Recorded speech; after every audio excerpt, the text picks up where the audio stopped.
और अब बात राजस्थान की करते हैं। राजस्थान के अलवर में मंदिर, गौशाला और दुकानों को बुलडोजर से ढहाने जाने के खिलाफ आज बीजेपी ने वहां हिंदू संगठनों के साथ मिलकर आक्रोश रैली निकाली। बीजेपी सांसद बालकनाथ ने राजस्थान के मुख्यमंत्री अशोक गहलोत का इस्तीफा मांगा, लेकिन कांग्रेस का कहना है कि बुलडोजर चलाने का फैसला बीजेपी के बहुमत वाले नगर निगम का था और बीजेपी इस सच पर पर्दा डाल रही है।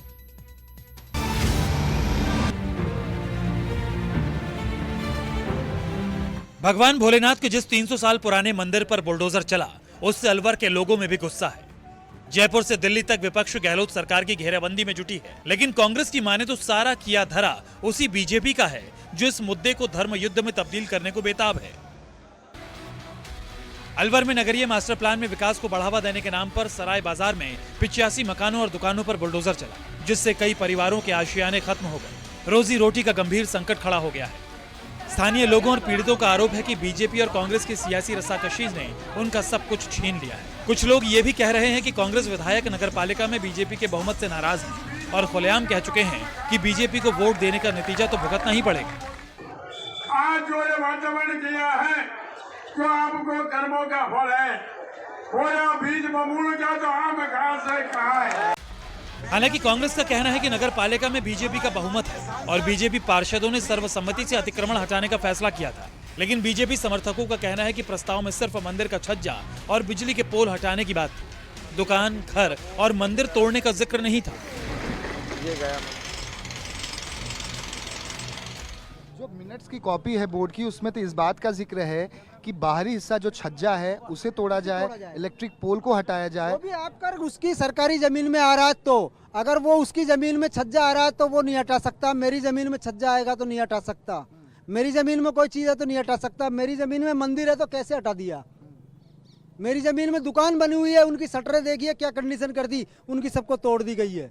वही सर, उनका घर टूट चुका, उनके गेट टूट चुके हैं, उनकी सीढ़ियाँ टूट चुकी है, उतरने के लिए जगह नहीं है उनके पास में, ना ही गेट, सोने के लिए गेट है, लाइटें बिल्कुल बंद थी। अब बताइए ऐसे में कौन रहेगा अपने, मतलब राजगढ़ को बिल्कुल ऐसा आप लुक देखिए, राजगढ़ लिखना का भानगढ़ लग रहा है। आप देखिए बिल्कुल तोड़ दिया बिल्कुल पूरी तरह से।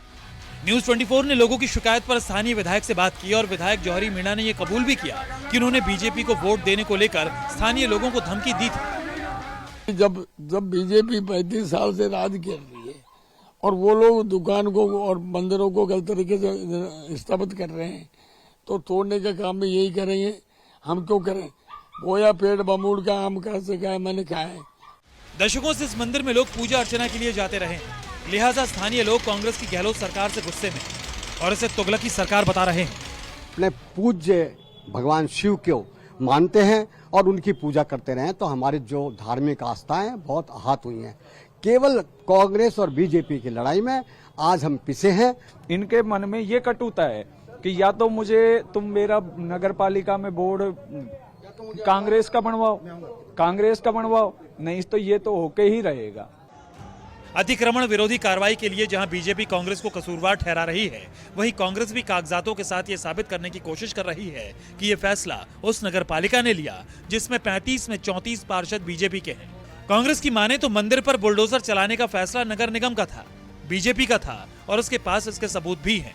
अलवर कांग्रेस अध्यक्ष योगेश मिश्र भी ये कहने से नहीं चूक रहे कि अगर यहाँ कांग्रेस का बोर्ड होता तो मंदिर के एक पत्थर भी नहीं हिलने देते। हमें जेल जाना पड़े और मुझे बंद करे, वो चाहे वो नाले पे है चाहे बीच सड़क में है, आप मंदिर कैसे तोड़ देंगे? किसी मस्जिद का एक कंकड़ हटा के बता दो, आपको पता लग जाए 2 मिनट में।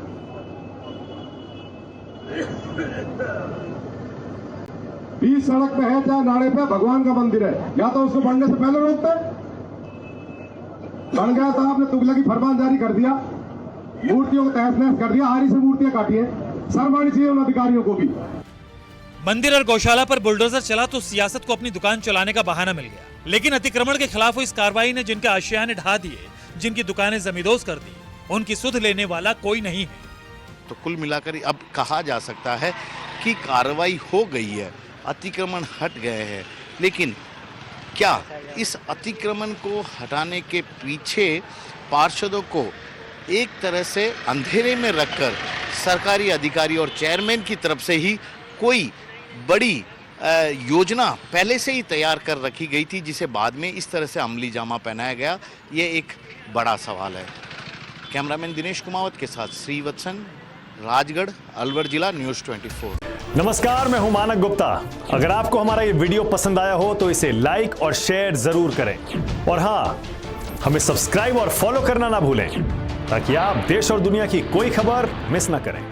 चाहे कोई ब्रेकिंग न्यूज हो या कोरोना वायरस से जुड़ी कोई भी अपडेट, पॉलिटिक्स हो या आपकी जेब से जुड़ी कोई खबर, इलेक्शन की कोई न्यूज हो, कोई कंट्रोवर्सी हो या फिर कोई वायरल वीडियो, सब कुछ मिलेगा न्यूज़ 24 पर। तो जुड़े रहिए हमारे साथ और देखते रहिए न्यूज़ 24।